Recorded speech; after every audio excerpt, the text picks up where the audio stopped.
Hello everyone, welcome back to the Rana academy.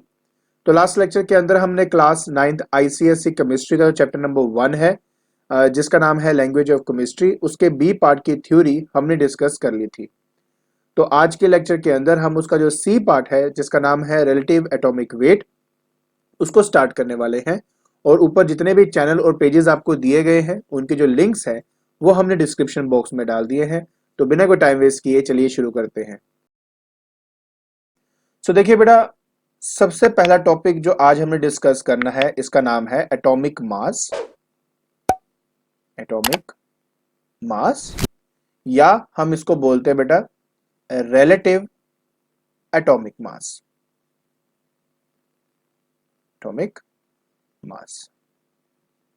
अच्छा, अब ये क्या है? देखिए, सिंपल सी बात है। हमारे पास बेटा कोई भी अगर एक एलिमेंट है, उस एलिमेंट का सबसे छोटा जो पार्ट है उसको हम बोलते हैं एटम, राइट? अब इस एटम को हम देख तो सकते नहीं है, तो अब इसके मास को हम कैसे कैलकुलेट कर सकेंगे? मुश्किल है ना। लेकिन फिर भी फिजिक्स में कई ऐसे मेथड होते हैं जिनकी हेल्प से हम इस एटम का मास भी फाइंड आउट कर सकते हैं। एग्जांपल देता हूं, जैसे कि हाइड्रोजन की अगर मैं बात करता हूं बेटा, सो हाइड्रोजन का जो मास है बेटा वो होता है 1.66 इंटू 10⁻⁻⁴ ग्राम। यही अगर मैं कार्बन की बात करता हूं तो उसका जो मास है वो है बेटा 1.99 इंटू 10⁻⁻23 ग्राम। आप देख सकते हो बेटा कि जो मैंने यहाँ पे एटम लिए हैं, चाहे वो कार्बन का एटम है चाहे वो एक हाइड्रोजन का एटम है, उनका जो यूनिट है वो मैंने ग्राम में लिया हुआ है, राइट? पहली बात तो ये इतना ज्यादा स्मॉल है कि इसको हम देख ही नहीं सकते, और अगर मैं इसके मास को फिर भी फाइंड कर रहा हूं तो इतनी स्मॉलर वैल्यू होती है कि आप केजी एज अ यूनिट इस्तेमाल ही नहीं कर सकते, राइट? वो बहुत बिगर यूनिट हो जाएगा ना, इसलिए आप इसका इस्तेमाल नहीं कर सकते। तो एक अप्रोप्रिएट मास लेने के लिए ना हमने ये सोचा कि क्यों ना एक पर्टिकुलर एटम के मास को स्टैंडर्डाइज करके बाकी जितने भी एटम्स हैं उनका मास हम निकालें in comparison to that particular atom. मैं एग्जांपल देता हूं। इनिशियली क्या हुआ कि सबसे पहले जो एटम कंसीडर किया गया था ना बेटा, वो हमारा हाइड्रोजन था। हमने ये कहा कि मान लीजिए मैंने कार्बन एटम है, मुझे इसका मान लीजिए मास पता करना है, तो मैं ये देखूंगा। अब मैंने क्या किया, इसके मास को एज ए स्टैंडर्ड मान लिया। तो अगर अब मुझे कार्बन का अगर मास लेना है ना, तो मुझे क्या करना पड़ेगा? मुझे जितना इस हाइड्रोजन एटम का मास होगा ना, मुझे उसके साथ ये देखना है कि ये कार्बन उससे कितना हैवियर है। तो उसके लिए मैं क्या कर सकता हूं? मैं इस हाइड्रोजन के मास को इस कार्बन के मास से डिवाइड कर दूंगा। तो जो भी मेरे पास वैल्यू आएगी, मैं कहूंगा जो कार्बन है उस हाइड्रोजन से इतने टाइम्स क्या है, ज्यादा हैवियर है। तो इस तरह से बेटा हम एक स्टैंडर्ड बनाकर ना बाकी जितने भी एटम एग्जिस्ट करते हैं उनके मासेस को बता सकते हैं in terms of that standard value. अब मन में तो ये बात आती है कि हाइड्रोजन सबसे अप्रोप्रिएट है इसके लिए, क्योंकि जब मैं हाइड्रोजन की बात करता हूं, इसका एटॉमिक नंबर 1 है और इसका मास नंबर बेटा क्या है, आपका 1 है। मास नंबर 1 होने का मतलब है, आप बोलेंगे कि सर इसके अंदर जो नंबर ऑफ प्रोटॉन्स है वो क्या है बेटा, हमारे पास 1 है, राइट? तो किसी भी पर्टिकुलर अगर मैं एटम की बात करता हूं, जैसे कि मान लेते हैं कि आप बात कर लेते हैं, सोडियम की बात कर लेते हैं, सपोज इसका नंबर है 11, ऊपर है बेटा आपके पास 23। ऐसे कंडीशन के अंदर अगर मैं 11 और 23 में से अगर नंबर ऑफ प्रोटॉन्स की बात करूं तो वो मेरे पास 11 आता है, और नंबर ऑफ न्यूट्रॉन्स की बात करूंगा तो बस मुझे 23 में से 11 को माइनस करना पड़ेगा और मेरा आंसर 12 आ जाएगा। यही आएगा ना। अब बात क्या है कि कई लोगों को यह लगता है कि अगर ये जो आपका मास नंबर है ना, ये जो आपका मास नंबर है, ये मास नंबर एक्चुअली उस एटम के मास को रिप्रेजेंट करता है, लेकिन ये गलत है। ये आपके नंबर ऑफ न्यूक्लियॉन्स को बताता है।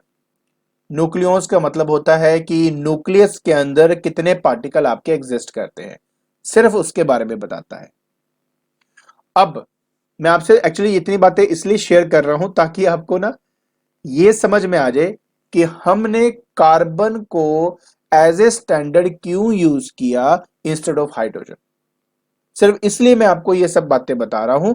अगर आपने ये नहीं समझना तो आप 5-10 मिनट आगे जाकर इसको स्किप करके सीधा अपने जो थ्योरी है उसको स्टडी कर सकते हो। बट मेरे को लगा कि ये बात पता होनी चाहिए कि हम एज ए कार्बन को अपना एज ए स्टैंडर्ड क्यों मानते हैं। सिर्फ उसके लिए बेटा मैं थोड़ा सा एक्सप्लेन कर रहा हूं इसको। तो बेटा मेरे पास क्या है, प्रोटॉन 11 है, न्यूट्रॉन 12 है। तो हमारे मन में ये आता है कि सर एक काम करते हैं, एक प्रोटॉन, अब आपको ये भी बता देता हूं बेटा कि जो एक प्रोटॉन है बेटा उसका जो मास है वो हमारे पास होता है, दैट इज 1.66 इंटू 10⁻⁻24 ग्राम। और अगर एक न्यूट्रॉन की बात करता हूं तो वो 1.67 होता है into 10⁻⁻, that is 24 gram. Actually क्या है कि इन दोनों का जो मास है वो लगभग तो सेम है, लगभग सेम है, लेकिन यस जो न्यूट्रॉन होता है ना बेटा वो लिटिल बिट मोर हैवियर होता है एज कंपेयर टू प्रोटॉन।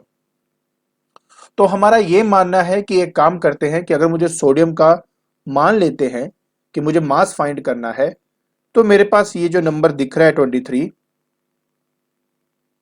इस 23 को मैं मल्टीप्लाई कर देता हूं बेटा, चाहे प्रोटॉन के मास के साथ चाहे न्यूट्रॉन के मास के साथ। देखिए बहुत स्लाइटली सा डिफरेंट आएगा, डिफरेंस आता है, बट वैसे तो ठीक रहेगा। तो अगर इससे मल्टीप्लाई कर दूंगा तो मुझे उसका मास नंबर मिल जाएगा। लेकिन पता प्रॉब्लम कहां पर हुई? प्रॉब्लम यहां पर हुई कि जब हमने ऐसा किया, जैसे 23 इंटू 1.66 इंटू 10⁻⁻24 ग्राम किया, तो मेरे पास क्या आ गया, एक मास आया। किसका मास आया? सोडियम का मास आया। एक्चुअली में जब हमने वेइंग स्केल के ऊपर सोडियम के मास को कैलकुलेट किया तो वो एग्जैक्टली इस कैलकुलेशन में जो आंसर आया ना उसके साथ मैच नहीं करता था।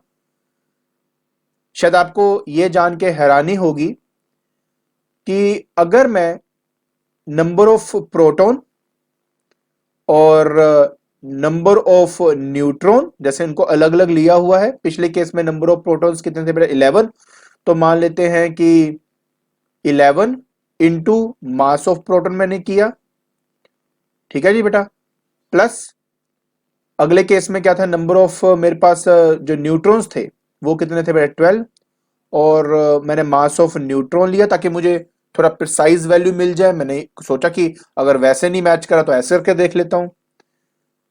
तब भी बेटा यही देखने को मिला कि ये जो मास था ये आपका ज्यादा था as compare to mass of a sodium atom. Actually ये सोडियम एटम जो बना है वो किससे बना है? इन दोनों की मिलने की वजह से ही बना है ना वो आपका। लेकिन जब मैं ऐसे चीज को ऑब्जर्व कर रहा हूं तो मुझे ये लगता था कि यार मतलब जिनसे ये बना है, अगर मैं इंडिविजुअली दोनों का मास लेकर उनको इंडिविजुअली इंडिविजुअली इनके number of proton and number of neutron से मल्टीप्लाई कर दूं तो मेरे पास तो सेम रिजल्ट आना चाहिए, बट ऐसा क्यों नहीं आ रहा? तो बेटा यहां पर एक कॉन्सेप्ट आता है जिसके ऊपर मैं डिटेल में बिल्कुल नहीं आपको बताऊंगा, अभी मैं सिंपल बता रहा हूं आपको। उसको कहते हैं बेटा बाइंडिंग एनर्जी। क्या होता है बेटा कि जब हमारे पास, बड़े ध्यान से समझना, एक प्रोटॉन है और एक न्यूट्रॉन है, जब एक प्रोटॉन और न्यूट्रॉन आपस में मिलते हैं क्या बनाने के लिए? एक न्यूक्लियस को बनाने के लिए। ठीक है ना बेटा, क्या बनाने के लिए? एक न्यूक्लियस को बनाने के लिए आपस में मिलते हैं। तो इन दोनों का जो कुछ मास है वो मास आपका एनर्जी की फॉर्म में डिसिपेट हो जाता है, एनर्जी की फॉर्म में डिसिपेट हो जाता है। तो क्या होता है, इसका कुछ मास आपका एनर्जी में कन्वर्ट हो जाता है। तो ऐसे सिनेरियो की वजह से जब इनिशियली प्रोटॉन और इनिशियली न्यूट्रॉन का मास ऐड करूं तो वो मास ज्यादा आता है, क्योंकि जब उसको न्यूक्लियस बनाया गया तो कुछ आपका जो मास है वो एनर्जी की फॉर्म में डिसिपेट हो जाता है। एंड आपने ये इक्वेशन तो पढ़ी है बेटा, E is equal to M C square, नहीं पढ़ी तो सुनी होगी इसके बारे में। तो इस फॉर्मूले की हेल्प से अगर हम चाहें तो इस बाइंडिंग एनर्जी को हम फाइंड आउट कर सकते हैं। मैं आपको वही कहा, मैंने आपको डिटेल में नहीं लेके जाना चाहता। अब मैं आपकी कहानी पे आता हूं कि तो ये सब वजह से हम ये जो P था, ये जो N था, उसकी स्टैंडर्ड वैल्यू को यूज करके नंबर से मल्टीप्लाई करके डायरेक्ट आंसर नहीं निकाल पाते थे, क्योंकि उनसे बना हुआ न्यूक्लियस का जो मास था वो उनके इंडिविजुअल वैल्यू से बेटा क्या था, कम था। अब बात आती है कि अब मैंने कार्बन ही को क्यों चूज किया, क्या रीजन है। देखिए बेटा, सबसे पहली बात तो ये है, कार्बन की सबसे अच्छी बात क्या है कि 99% जो आपका कार्बन एग्जिस्ट करता है नेचर के अंदर वो 6 एंड 12 की फॉर्म में एग्जिस्ट करता है। 6 एंड 12 की फॉर्म में क्या करता है बेटा, आपका एग्जिस्ट करता है। इसमें आपके जो नंबर ऑफ प्रोटॉन्स हैं बेटा वो क्या है, 6 है, और इसमें जो आपके नंबर ऑफ न्यूट्रॉन्स हैं वो भी क्या है, 6 है। इनकी जो रेशियो है ना बेटा वो थ्रू आउट क्या रहती है, हमेशा सेम रहती है। आई होप आपको ये तो क्लियर हो गया। तो इसका मतलब ये हुआ कि अगर मैं इस कंडीशन के अंदर इसका एवरेज निकाल देता हूं। अब आप बोलेंगे सर एवरेज कैसे, बहुत सिंपल है, मेरे पास प्रोटॉन है, राइट, न्यूट्रॉन है, 6 है दोनों। इनका मैंने क्या कर दिया, इनके मासेस से मल्टीप्लाई किया, जैसे कि ये वाला केस किया, बट इंस्टेड ऑफ यहाँ पे 6 ले लिया बेटा, यहाँ पे भी 6 ले लिया। और जब मैं इनको लेके डिवाइड करता हूं इसके नंबर ऑफ पार्टिकल के साथ, जो कि टोटल कितने हैं बेटा, आपका 12 आएगा, राइट। 12 पार्टिकल्स है ना, 6 बेटा आपके प्रोटॉन्स है और 6 क्या है आपके न्यूट्रॉन्स। अगर मैं 12 से डिवाइड करता हूं तो मुझे क्या मिलता है, एवरेज मिलता है। वो एवरेज वैल्यू मेरे एक प्रोटॉन के मास को बहुत बेहतरीन तरीके से डिफाइन करता है, बिकॉज अगर उसकी हेल्प से अगर मैं बाकियों का मास निकालता ना तो वो भी बड़ा अप्रोप्रिएट मुझे मिल जाता है। इसलिए हमने कार्बन एटम का जो मतलब इस्तेमाल किया ताकि हम एक स्टैंडर्ड वैल्यू को डिफाइन कर सके, और उस स्टैंडर्ड वैल्यू की हेल्प से हम बाकी जितने भी एटम्स हैं उनको हम डिफाइन करते हैं, उनके मास को डिफाइन करते हैं। तो क्योंकि बेटा हम हर एक एटम का जो मास है उसको हम कंपेयर करते हैं इसके मास के साथ, तो इसलिए इसको रिलेटिव कहा जाता है। रिलेटिव, रिलेटिव का मतलब होता है विद रिस्पेक्ट टू अदर। तो चलिए अब आपको मैं लेके चलता हूं आपके बुक वाली मतलब जो लैंग्वेज है, कि बेसिकली वो कौन सा यूनिट था, वो कौन सा मास था और उसको कैसे डिफाइन किया जाता है। तो चलिए मैं पहले आपको उसके बारे में ही बताता हूं। तो बेटा जो स्टैंडर्ड यूनिट का इस्तेमाल किया जाता है वो है हमारा AMU। इसको कहा जाता है बेटा आपका एटॉमिक मास यूनिट। ठीक है, इसको AMU, दैट इज स्मॉल ए से होता है, एटॉमिक मास यूनिट, हम इसको इस तरह से रिप्रेजेंट करते हैं, एटॉमिक मास यूनिट को AMU। एंड इसका मतलब क्या है, मतलब बहुत सिंपल है बेटा, जैसे मैंने आपको बताया कि मुझे एवरेज लेना था, राइट। तो मेरे पास क्या था बेटा, कार्बन जो है ना 6 एंड 12, उसके एक एटम का मास मुझे पता था। कितने एटम्स लिए मैंने, एक एटम लिया है, this one is your one atom. ठीक है, ये वन एटम का जो मास है मैंने वो लिया, उसको बेटा मैंने डिवाइड कर दिया 12 के साथ। अब आप बोलेंगे सर 12 के साथ क्यों डिवाइड किया, एवरेज वैल्यू फाइंड करने के लिए। अगर आपको याद हो, मैंने अभी बताया ना बेटा कि देखो इसको मैंने डिवाइड बाय 12 करना पड़ता है ताकि मुझे एक पर्टिकुलर जो न्यूक्लियन है, न्यूक्लियन में बेटा प्रोटॉन भी होता है, इसको न्यूट्रॉन भी होता है आपका, ठीक है। तो एक न्यूक्लियन का मुझे एक एवरेज वैल्यू, एक स्टैंडर्ड वैल्यू मिल सके, इसलिए हमने क्या किया, इसको हमने 12 से डिवाइड कर दिया। अब जब 12 से हमने डिवाइड किया तो हमें मिलता है बेटा एटॉमिक मास यूनिट। सो देखिए बेटा, जहां तक कार्बन की बात हम करते हैं तो कार्बन का मास मैं ऑलरेडी आपको बता चुका हूं, जो कि होता है 1.99, मोर प्रिसाइजली अगर चलूं तो 26 भी होता है बेटा साथ में, इंटू 10 टू द पावर -23 ग्राम। ठीक है बेटा, ये हमारा मास है कार्बन का। इसको मैंने डिवाइड कर दिया बेटा 12 के साथ, ताकि मेरे पास एक प्रोटॉन का एवरेज मास मुझे मिल सके, तो इसलिए, या एक न्यूट्रॉन का एवरेज है ना, तो दोनों का सेम ले सकता हूं। तो बेटा वो जो वैल्यू आती है वो आती है 1.6605, 1.6605 इंटू 10 टू द पावर -24 ग्राम। तो ये है बेटा आपकी वैल्यू, जिसको हम कहेंगे AMU। तो आप ये कह सकते हो कि 1 AMU की जो वैल्यू है ग्राम में, वो ये है आपका। ठीक है, अब मैं आपको पहले ही अच्छे से समझा दूं कि यहां पर 1 AMU जो लिखा हुआ है, इसका मतलब होता है मतलब एक एवरेज मास, एवरेज मास किसका, ऑफ प्रोटॉन, प्रोटॉन और न्यूट्रॉन का। ठीक है बेटा, ये एवरेज मास है मेरे प्रोटॉन या न्यूट्रॉन का। तो किसी भी पर्टिकुलर एटम का अब मुझे अगर मास लेना है तो मैं क्या कहूंगा। देखिए, जैसे मैंने आपको सोडियम के बारे में बताया था बेटा, मेरे पास 1123 था, राइट। अब इसका मास नंबर क्या है, ये है 23। तो मैं बोलूंगा इसका एटॉमिक मास क्या होगा, ये मास नंबर है, तो एटॉमिक मास बेटा इसका हो जाएगा, तो 23 रिप्रेजेंट करें नंबर ऑफ न्यूक्लियन को, एक average mass of a nucleon, उसमें प्रोटॉन भी होता है न्यूट्रॉन भी, तो इसका एवरेज मास बेटा AMU लिया जाता है। तो मैं लिखूंगा इसका एटॉमिक मास जो होगा वो 23 AMU के बराबर होगा। अब 23 AMU का मतलब है कि ये जो सोडियम है, मेरे कार्बन के जो एक पर्टिकुलर प्रोटॉन का जो एवरेज मास है ना, उससे 23 टाइम्स बेटा क्या है, हैवियर है। तो बहुत सिंपल है, समझो, रिलेट करो हर एक चीज को। तो एटॉमिक मास जब भी हम फाइंड करते हैं तो मैं कहूंगा 23, इसमें नंबर ऑफ न्यूक्लियंस है, एक न्यूक्लियन का मास है 1 AMU, तो इसका एटॉमिक मास क्या होगा 23 AMU, क्योंकि इसके मास को कंपेयर किया गया है एक स्टैंडर्ड वैल्यू से। तो ये रिलेटिव एटॉमिक मास भी आप इसको बोल सकते हो, आप इसको रिलेटिव एटॉमिक मास भी बोल सकते हो। ठीक है जी, 23 AMU। हाँ, अगर आप बोलते हो सर मुझे ग्राम में निकालना है, बहुत सिंपल है बेटा, जस्ट 23 को इसकी वैल्यू से मल्टीप्लाई कर दो, तो जो भी आंसर आपका आएगा वो ऑटोमेटिकली ग्राम में आ जाएगा। ठीक है, आई होप आपको ये बात समझ में आ गई होगी। गुड। अब चलिए मैं आपकी जो डेफिनेशन है वो भी एक बार रीड कर देता हूं।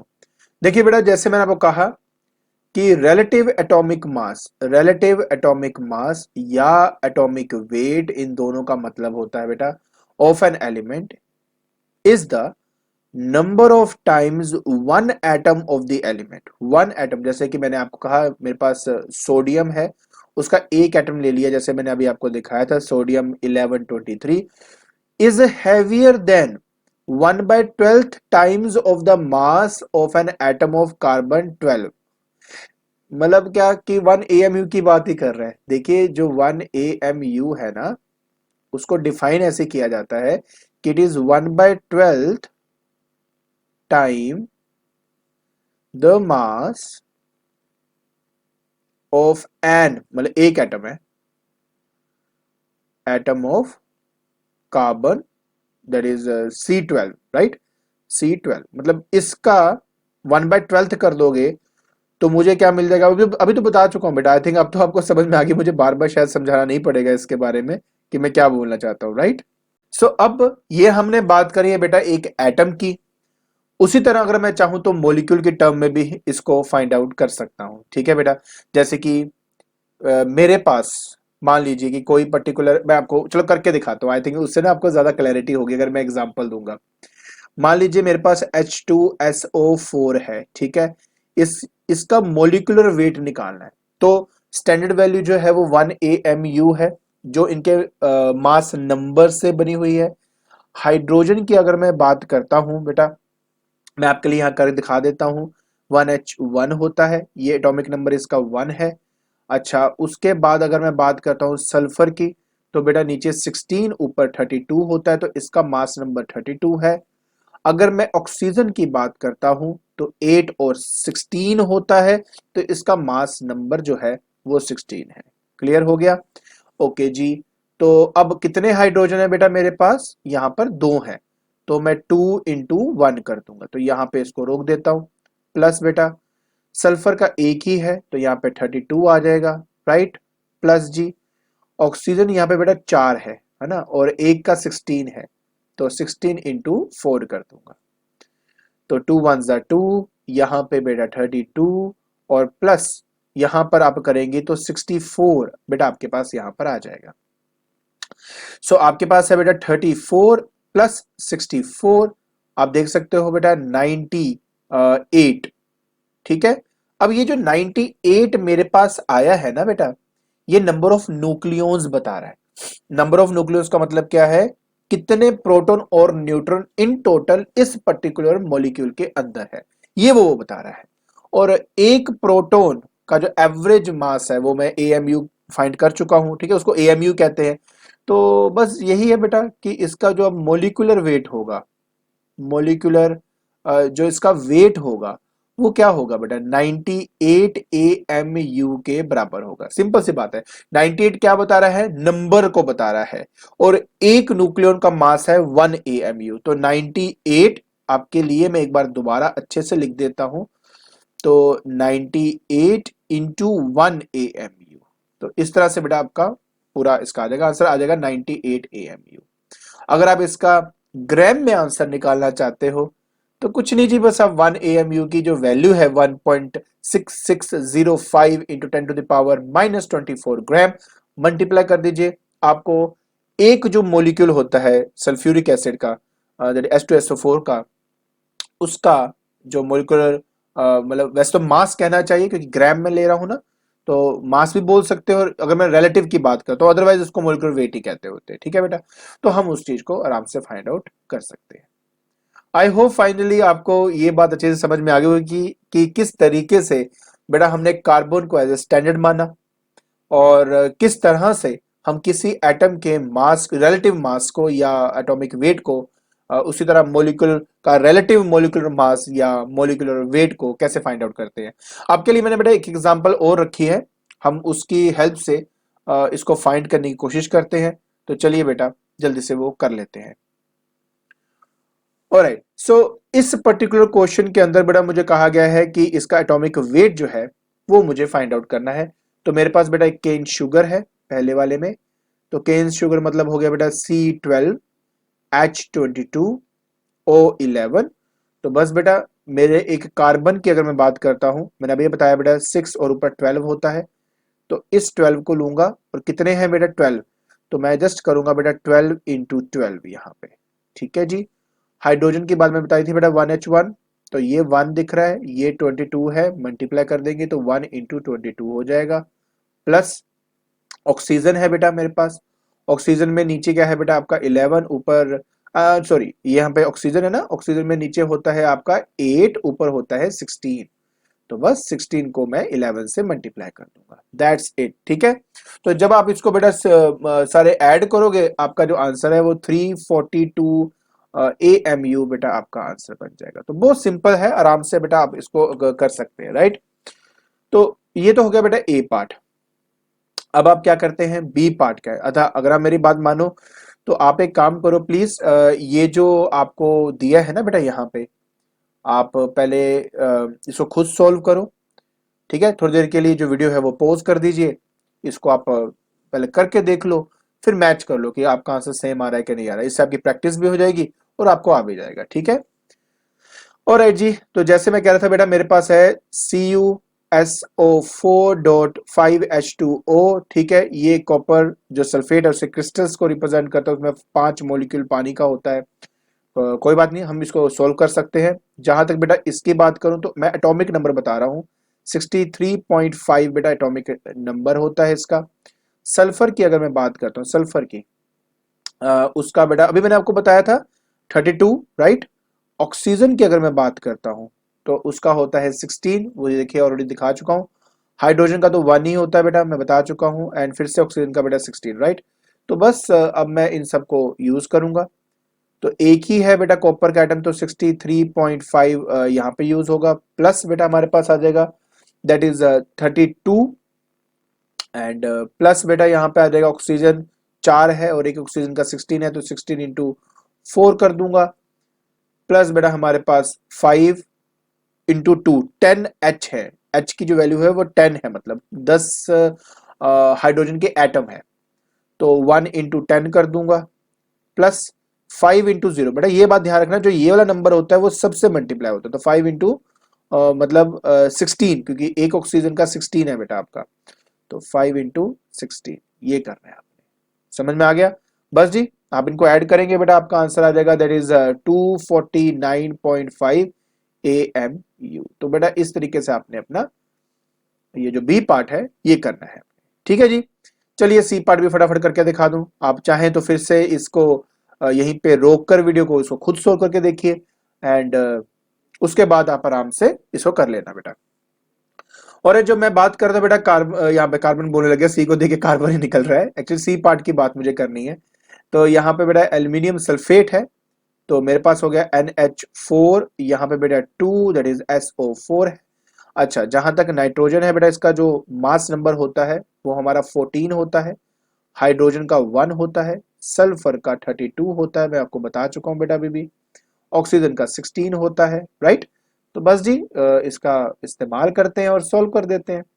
सो देखिए अब ध्यान से देखना, ब्रैकेट के बाहर 2 है, मतलब ये 2 जो है वो N के लिए भी है और H के लिए भी, मतलब दो नाइट्रोजन है, तो 14 इंटू 2 करेंगे, ठीक है जी। आगे ये 2 बाहर है, 4 2 8 हो गया, मल्टीप्लाई करना होता है, तो 8 इंटू हाइड्रोजन का एक ही है तो एक ही लिखूंगा, प्लस बेटा सल्फर 32 है तो बस एक ही था, और ऑक्सीजन 4 है तो 4 इंटू 16, तो बस आपने इसको सिर्फ बेटा सॉल्व ही करना है, तो आपका जो आंसर है वो आपका 132 AMU आपका आ जाएगा। तो बेटा इस तरीके से आपने इसको सॉल्व करना है। आई होप आपको ये जो रिलेटिव एटॉमिक मास है, मॉलिक्यूलर मास है, ये समझ में आ गया होगा और पता लग गया होगा कि किस तरीके से हम इसको फाइंड आउट करते हैं। तो आज के लेक्चर के अंदर हमने स्टडी किया relative atomic mass, relative molecular weight, और साथ ही साथ हमने उनको फाइंड करने का तरीका भी देखा। आई होप आपको ये सब अच्छे से समझ में आ गया होगा। अगर अभी भी आपके डाउट्स है तो आप मुझे मेल कर सकते हो, उसका लिंक मैंने डिस्क्रिप्शन बॉक्स में डाला हुआ है, और बाकी के जो चैनल्स हैं उनको भी आप प्लीज सब्सक्राइब कर लीजिए, बिकॉज मैं अब हर सैटरडे संडे जो लाइव सेशन है वो लेता हूँ राना अकेडमी लाइव के चैनल के अंदर, ठीक है। तो अगर आपने वो सेशन अटेंड करना है तो प्लीज उसको सब्सक्राइब करना, ताकि नोटिफिकेशन से आपको पता लग जाए कि कब मैं वो लेने वाला हूँ और कितने बजे वो लेने वाला हूँ, राइट। अगर आपको मेरी वीडियो पसंद आ रही है तो please like it, share it and subscribe it. आज के लिए बस इतना ही, थैंक यू सो मच।